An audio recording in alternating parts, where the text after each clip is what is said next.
السلام علیکم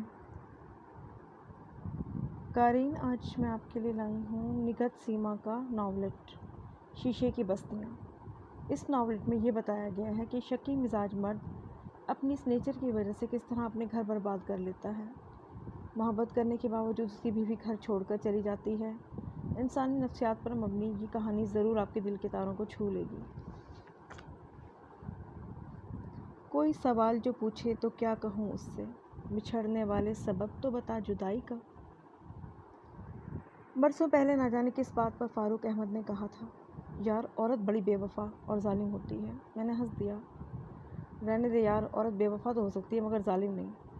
ذرا اس کے نرم و نازک وجود کا تصور کرو اور ظلم ناممکن بات میرے دوست۔ بات یہ ہے میاں عارف علی کہ ابھی تم نے صرف کتابی دنیا دیکھی ہے۔ جب کتابوں کی دنیا سے باہر نکل کر عملی زندگی میں قدم رکھو گے نا، تب تمہیں پتہ چلے گا کہ عورت کی وفا اور اس کی قربانی سب کتابی باتیں ہیں۔ یہ عورتیں بڑی ظالم ہوتی ہیں، مگر تب مجھے اس کی بات پر یقین نہیں آیا تھا۔ لیکن آج اتنے سال گزرنے کے بعد میں سوچ رہا ہوں، سچی تو کہا تھا فاروق احمد نے، عورت بڑی بے وفا اور ظالم ہوتی ہے۔ لمحوں میں سارے رشتے، سارے ناطے توڑ کر چل دیتی ہے۔ برسوں کے بندھن، برسوں کی محبتیں، برسوں کی چاہتیں، سب بھول کر، سب فراموش کر کے، تمہاری طرح سمو۔ 10 سالہ ازدواجی زندگی کا کوئی ایک لمحہ بھی ایسا نہ تھا جس کی یاد تمہیں روک لیتی۔ یقین نہیں آتا تمہارا دل اتنا پتھر ہو جائے گا، تم اتنی ظالم ہو جاؤ گی کہ رومی مانی کسی کی چاہت، کسی کی محبت تمہارے دل کو نرم نہیں کرے گی۔ رومی ابھی روتے روتے سویا ہے۔ وہ سوتے میں بھی سسکیاں لے رہا تھا۔ کئی دنوں سے میں انہیں بہلا رکھا تھا، مگر کب تک سمو۔ اب تو ان کے صبر کا پیمانہ لبریز ہو چکا ہے۔ رومی بغیر وجہ کے کئی دن میں کئی بار روتا ہے، اور اب تو شام سے اس نے ممی ممی کی رٹ لگا رکھی ہے۔ مانی بار بار تمہارے بارے میں پوچھتا ہے، اور بتاؤ سمو، میں اسے کیا جواب دوں؟ کیا کہوں کہ تمہاری ممی تمہیں چھوڑ کر چلی گئی ہے، کبھی نہ آنے کے لیے؟ تم نے یکایک اتنا بڑا فیصلہ کیسے کر لیا سمو؟ اور پھر اس فیصلے میں تم نے لچک بھی کوئی گنجائش ہی نہیں رکھی؟ بتاؤ، تم نے میری محبتوں میں کہاں، کس جگہ کمی محسوس کی تھی؟ مجھے بتایا ہوتا، میں اپنا احتساب کرتا سمو، مگر تم تو کچھ کہے بغیر ہی چلی گئی ہو۔ ابھی تھوڑی دیر پہلے مانی کہہ رہا تھا، پپا ممی ہمیں فون نہیں کرتی۔ بیٹا، جہاں وہ گئی ہیں نا وہاں فون نہیں ہے۔ فون نہیں ہے تو وہ ہمیں خط لکھ تو سکتی ہیں نا؟ ہاں بیٹا۔ دیکھا تمہارا بیٹا کتنا سمجھدار ہے۔ تھوڑی دیر سوچنے کے بعد بولا، اچھا پاپا ایسا کریں، آپ انہیں خط لکھ دیں کہ وہ اب آ جائیں۔ رومی ان کے لیے اداس ہو گیا ہے، اور آپ اداس نہیں ہوں کیا؟ اور تمہارا یہ بہادر بیٹا تو سوتے میں کئی بار تمہیں پکار چکا۔ میں نے بڑی مشکل سے اپنے آنسو ضبط کیے ہیں، اور میں سمجھ نہیں پا رہا ہوں کہ جب تمہارا انتظار کرتے کرتے ان کی آنکھیں تھک جائیں گی، ان کی امیدیں مر جائیں گی تو کیا ہوگا۔ کاش اس سے پہلے تم لوٹ آؤ سمو، میرے لیے نہ صحیح، ان کے لیے صحیح، جو تمہارے وجود کا ایک حصہ ہیں۔ شاید تمہیں میری محبتوں پر اعتماد نہ تھا، لیکن ان کی محبتوں میں تو کوئی کھوٹ نہیں ہے۔ اور مجھے تو یہ بھی پتہ ہے کہ تم اچانک چلی کیوں گئی ہو، مجھ سے کیا غلطی ہوئی ہے۔ میں نے تو تمہارے ساتھ کبھی زیادتی نہیں کی سمو۔ تمہیں پانے کے بعد مجھے یوں لگتا تھا جیسے میں نے سب کچھ پا لیا ہے۔ تمہاری تصویر کے بعد اس دل میں پھر کوئی تصویر نہ بن سکی، یقین کرو گی؟ تمہیں دیکھنے، تم سے ملنے کے بعد کوئی نظر میں نہ جچ سکا۔ کتنے دلکش چہرے، کتنی قاتل آنکھیں، کتنے ظالم ہونٹ میرے سامنے آئے، ایک بار نہیں کئی بار۔ ہر بار تمہارا چہرہ میری آنکھوں کے سامنے آ جاتا۔ نہیں، تمہارا چہرہ ان سارے چہروں سے زیادہ دلکش تھا۔ تمہاری آنکھیں ان ساری آنکھوں سے زیادہ حسین تھیں۔ تمہارے ہونٹ، تم میں کوئی ایسی بات تھی ضرور کہ دل تمہیں دوبارہ دیکھنے کے لیے مچلتا تھا۔ پہلی بار میں نے تمہیں اسما کی برتھ ڈے پر دیکھا تھا۔ اسما میری کزن تھی، اسے پارٹیاں ارینج کرنے کا جنون تھا۔ اس کا بس چلتا تو سال میں 2 مرتبہ اپنا برتھ ڈے منا لیتی۔ وہ اکثر ان پارٹیوں میں مجھے اور عابدہ کو بھی کھینچ لے جاتی تھی۔ جب تک عافیہ آپی یہاں تھیں ان کا بھرپور ساتھ دیتی رہیں، لیکن جب سے وہ بیاہ کر فرید بھائی کے ساتھ دبئی گئی ہیں، وہ اکیلی ہو گئی تھی، اس لیے مجھے اور عابدہ کو گھسیٹے رکھتی تھی۔